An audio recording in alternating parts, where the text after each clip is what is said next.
გადათვლილი ქუჩები და ინფრასტრუქტურული პროექტები დედაქალაქში ერთმანეთის პარალელურად რამდენიმე ობიექტის არემონტო სამუშაოები მიმდინარეობს. მათ შორის არის მიწისქვეშა გადასასვლელები, გზები და ხიდები.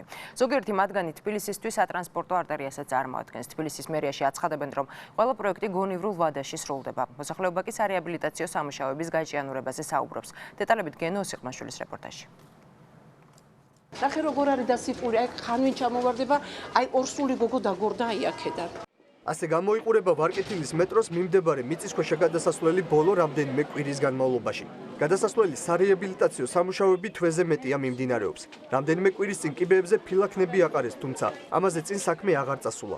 სამუშაო ადგილზე მუშები არც დღეს იმყოფებოდნენ. ამავე ტერიტორიაზე სადენების გასაყვანად სპეციალური ორმოებია გაჭრილი, თუმცა უსაფრთხოების ნორმები არც ერთ შემთხვევაში დაცული არ არის. ათვარიელებენ და რაღაცას უყურებენ და არ ვიცი ახლა მე მაგათი რა ვიცი ახლა. მასალა უნდა მოვიტანოთო და მოვალთო და ხალხი იმტრევა, აი ბევრი ხარ ზოგმა ფეხი მოიტეხა, ზოგმა ხელი მოიტეხა, ზოგმა რა. ახლა გუშინდან აი ნაგავი იყო ის გაუტანიაც. ნაგავი იყო. ალბათ მოიტანენ ახლა ალბათ ველოდებით. ეგრე არის რასო. რამდენი ხანია რაცა ეს ერთი თვის მეტი.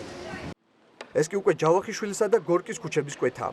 საკანალიზაციო კოლექტორი დაახლოებით თვენახევრის წინ სიძველის გამო ჩაინგრა. მდგომარეობა ამ დრომდე არ გამოსწორებულა. მართალია სამუშაო ბრიგადა ადგილზეა და მუშაობს, თუმცა მოსახლეობა რეაბილიტაციის ტემპით უკმაყოფილოა. სამუშაოების დასრულების ზუსტ თარიღს კომპანიის წარმომადგენლები ვერ ასახელებენ. მოსახლეობა კი ანტისანიტარიაზე საუბრობს.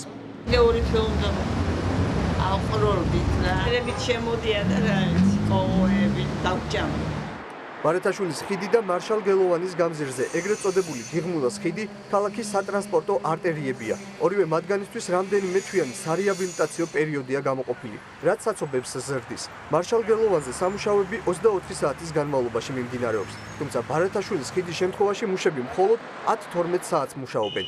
მათ ხიდის რეაბილიტაციისთვის 7 თვიანი პერიოდი აქვთ მიცემული. ქალაქის მერიაში კი აცხადებენ, რომ 24 საათიანი მუშაობა ობიექტური მიზეზების გამო ვერ ხერხდება.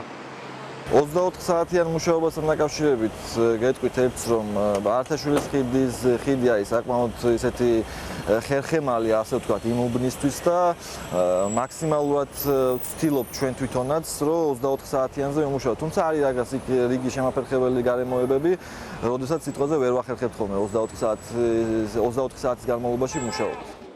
ვარკეთილის მეტროს მიმდებარედ მიწისქვეშა გადასასვლელი სარეაბილიტაციო სამუშაოები 11 ოქტომბრამდე უნდა დასრულდეს.